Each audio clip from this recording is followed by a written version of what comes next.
नमस्कार।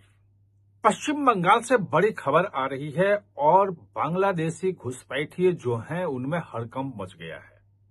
वो लगातार 2 दिन पहले अमित शाह से जो शुभेंदु अधिकारी हैं मुख्यमंत्री मिलके गए थे। उस मीटिंग में क्या क्या हुआ था ये मैंने आपको डिटेल बताया था। अब वहां पे उस पे एक्शन शुरू हो गया है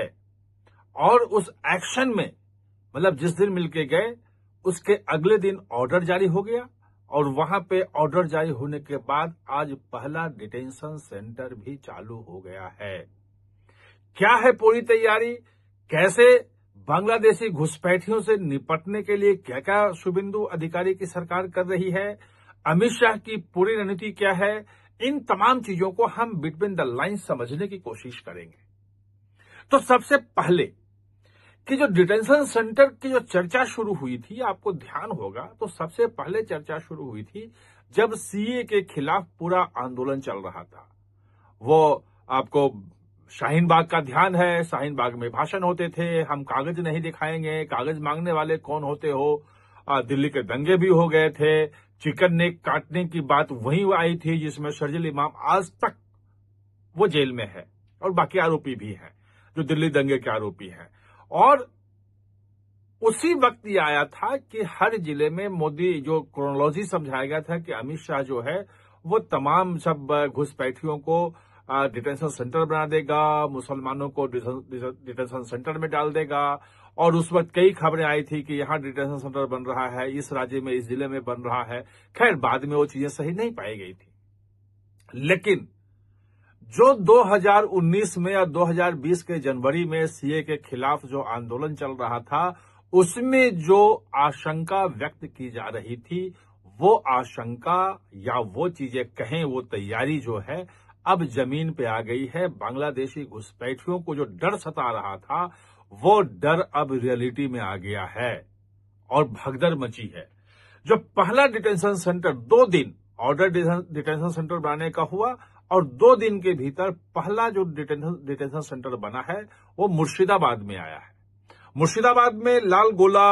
है जगह है और लाल गोला के पास जो है एक पद्मा भवन है, वहीं पे लाल गोला में ही पद्मा भवन है मुर्शिदाबाद के लाल गोला में।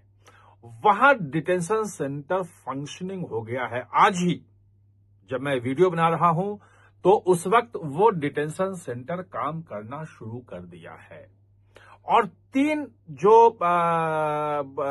अवैध घुसपैठी हैं बांग्लादेशी उनको उसमें रखा भी गया है। ये नहीं है कि सिर्फ दिखा दिया कि डिटेंशन सेंटर है यहां पे, ये भी है कि उसमें अवैध घुसपैठियों को लाके रख भी दिया गया है। जो पूरी तैयारी है वो कहीं ज्यादा बड़ी है और इसमें 3 तरह के घुसपैठिए जो हैं वो इस सेंटर में रखे जाएंगे, वो ही बताएंगे। जो ऑर्डर है, जो पूरी तैयारी है, वो सब कुछ हम आपको आज समझाते हैं कि क्या है। तो सबसे पहली तैयारी यह है कि कोई घुसपैठिया घुस ना पाए। जो उस दिन बैठक हुई थी अमित शाह की और शुभेंदु अधिकारी की, जो मैंने आपको पूरा डिटेल दिया था कि घुसपैठिया नहीं आ पाए, तो सीमा पे बाड़ लगाने का काम भी शुरू हुआ। और जैसा कि बांग्लादेश की तरफ से उम्मीद थी कि वो आकर के जो बांग्लादेश बॉर्डर सिक्योरिटी वाले हैं उन्होंने आके आपत्ति की, थोड़ी झड़प हुई। फिर बाद में जब मीटिंग हुई, फ्लैग मीटिंग हुई और जब कह दिया कि आप हमारे अपने सीमा के भीतर हमें बाड़ लगाने से आप मना करने वाले कौन होते हो और किस नियम के तहत, किस अंतर्राष्ट्रीय कानून के तहत हम अपने इलाके में जहां भी लगाएं, हम बाड़ लगाएं, हम पुल बनाएं, हम रेल बिछाएं, पटरी बिछाएं, हम सड़क बनाएं, हम तालाब बनाएं, हम कुछ भी करें, आप रोकने वाले कौन होते हो और किस नियम के तहत आप रोक रहे हो? ये सीधा सीधा सवाल पूछा गया था और इसका कोई जवाब जो बीडीआर जो है वहां पे जो बॉर्डर जो फोर्स जो है उनकी, अब उसके पास कोई जवाब नहीं था, कोई कुछ भी नहीं था। और अंत में ये सब पीछे हटे और ये हुआ कि अब आगे से बाड़ लगाने वाला काम जो है वो शुरू हो जाएगा, क्योंकि जो जमीन ममता बनर्जी की सरकार नहीं दे रही थी, वो शुभेंदु अधिकारी ने मुख्यमंत्री शपथ लेने के तत्काल बाद वो बीएसएफ को जमीन दे दी। उसकी अब मार्किंग शुरू हो गई है, सर्वे शुरू हो गया है और जो स्मार्ट जो बाड़ लगना है उसमें, जिसमें कैमरे भी लगने हैं, जिसमें सेंसर्स भी लगने हैं, कि एक भी कोशिश ये है कि एक भी घुसपैठिया उस बाड़ को, उस एरिया से सीमा पार करके भारत ना आ पाए। लेकिन हो सकता है, नदी हैं, पहाड़ियां हैं, चौड़ी चौड़ी नदियां हैं, पद्मा है, गंगा का जितने ट्रिब्यूटरी वहां पे हैं, पूरा डेल्टा का एरिया है, सुंदरबन का एरिया है, वहां से कहीं से कोई घुस सकता है। अगर कोई घुस गया तो वहां पे जिला प्रशासन को कहा गया है कि पंचायत से लेके, पटवारी से लेके, बीडीओ से लेके कलेक्टर तक सारे जिला प्रशासन जो है बीएसएफ के साथ मिलकर काम करें, और कहीं भी किसी भी घुसपैठिए का तत्काल कोई कागज नहीं बन पाएगा। कागज मतलब कि आधार कार्ड, कागज मतलब कि राशन कार्ड, पहचान पत्र, जिसमें वो कह देते हैं सीधे कि हम तो ये मालदा के रहने वाले हैं, हम मुर्शिदाबाद के रहने वाले हैं, हमारे पास आई कार्ड है, हमारे पास आधार कार्ड है, और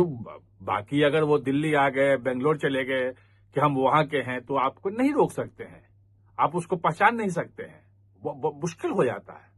तो वो कोई नहीं बन पाए, और जो कहीं पकड़े गए कि घुस गए हैं, नहीं बना पाए हैं, कहीं बाहर जा रहे हैं, तो उनको पकड़ के एक तो ये है कि भाई सीधे बीएसएफ को सौंप दो, और बीएसएफ को सौंपने के बाद बीएसएफ उसको तय करेगा कि उसको बाहर भेजना है, वापस बांग्लादेश। और जो वहां जो काम चल रहा है, बीएसएफ जो आसाम की सीमा में कर रही है, और जो हेमंत बिस्वा शर्मा ने खुल के बताया भी कि कानूनी रूप से भेजने में टाइम लगता है, और जब कानूनी रूप से भेजने में टाइम लगता है तो वो रात के अंधेरे में सीमा के उस पार धकेल के उसको छोड़ देते हैं, और ऐसे बांग्लादेशी घुसपैठियों को वापस कर रहे हैं। वो फॉर्मूला यहां भी बोला जा रहा है कि ये भी साफ साफ निर्देश दे दिया गया है कि सीधे अगर कोई घुसपैठिया पकड़ा जाता है तो उसको वापस कर दो। अब सवाल यह है कि कई जो है इससे भी बच निकल सकते हैं, कोई कानूनी प्रक्रिया हो सकती है, कोई अपराध में घुसपैठिए पकड़े जा सकते हैं, तो उनको कहां रखेंगे?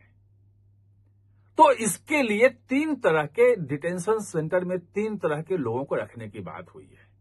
कि एक वो जो अवैध घुसपैठिए हैं, जो यहाँ पे आ गए हैं, पकड़े गए हैं, उनको पकड़ के सीधे डिटेंशन सेंटर में डाल दो, और जब मौका मिलेगा, जैसे भी कोई रास्ता निकलेगा, वैसे उसको वापस बांग्लादेश भेज दिया जाए। दूसरा,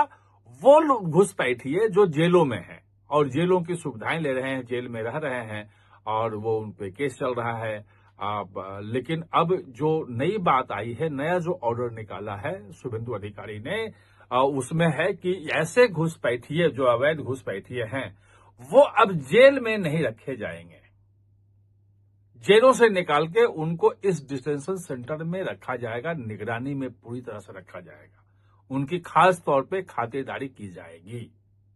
ये दूसरे तरह के हैं।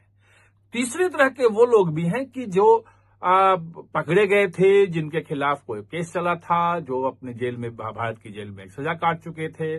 और सजा पूरी करने के बाद निकले, लेकिन वो बांग्लादेश नहीं जा रहे, बांग्लादेश उनको ले नहीं रहा है, और भारत जो है वो चूंकि जेल में नहीं है तो बाहर रहे कहां? तो ऐसे लोगों को छोड़ा जाता है। तो ऐसे सब लोग अब समाज में खुले में कहीं नहीं रहेंगे, उन लोगों को भी इसी डिटेंशन सेंटर में रखा जाएगा। यानी कि पूरा का पूरा डिटेंशन सेंटर जो है इस रूप में काम करेगा।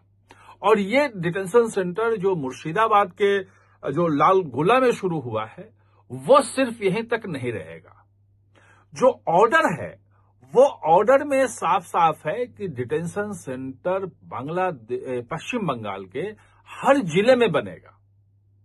और हर जिले में डिटेंशन सेंटर होगा। जहां भी कोई बांग्लादेशी अगर पकड़ा गया, उसकी पहचान हुई कि बांग्लादेशी घुसपैठिया है, ये अवैध रूप में आया है, तो उन सबको डिटेंशन सेंटर में डाल दिया जाएगा, वहीं रखा जाएगा, और वहीं से उसको जब तक वापस नहीं भेजाता है तब तक वो वहीं रहेगा। और कोई कानूनी किसी भी तरह का कोई उसको यहाँ पे हक नहीं होगा, क्योंकि जितने भी कानून है, भारतीय संविधान है, सब कुछ है भारत के नागरिकों के लिए है। जो जितनी भी धाराएं जो हैं भारतीय न्याय संहिता से लेके जो जितने भी कानून बने हैं, सब भारतीय नागरिकों के लिए बने हैं। तो ये डिटेंशन सेंटर में एक बार चले गए, तो इनका जो है वो बायोमेट्रिक भी आ जाएगा, इनके फेस का भी आ जाएगा, आंख की आइरिस भी आ जाएगी। वो सारा डाटा डिटेल होगा जो सरकार के पास होगा। और कहीं भी बाद में अगर किसी तरह से बांग्लादेश भागे, फिर वहां से घुस के आते हैं, क्योंकि मानते तो है नहीं, और घुस के आगे अगली बार बच गए, कहीं जाके आधार बनवाने लग जाएंगे और कहीं कुछ करेंगे। वहां जैसे ही अपना बायोमेट्रिक देंगे, राशन कार्ड में जैसे ही बायोमेट्रिक लगाएंगे, तो वहां पे फ्लैग हो जाएगा कि ये तो अवैध बांग्लादेशी घुसपैठी है, डाटा इसका यहाँ पे जमा है और ये डिटेंशन सेंटर में रह चुका है। यानी कि उसका भविष्य में कभी भी भारत आकर के दोबारा कहीं भी भविष्य में आकर के जो बनाना है अवैध पहचान पत्र, आधार हो या राशन कार्ड हो, जन्म प्रमाण पत्र हो, ये कभी नहीं बन पाएगा, क्योंकि इन तमाम चीजों में, बैंक खातों में आपको अब अपना बायोमेट्रिक तो देना ही पड़ता है।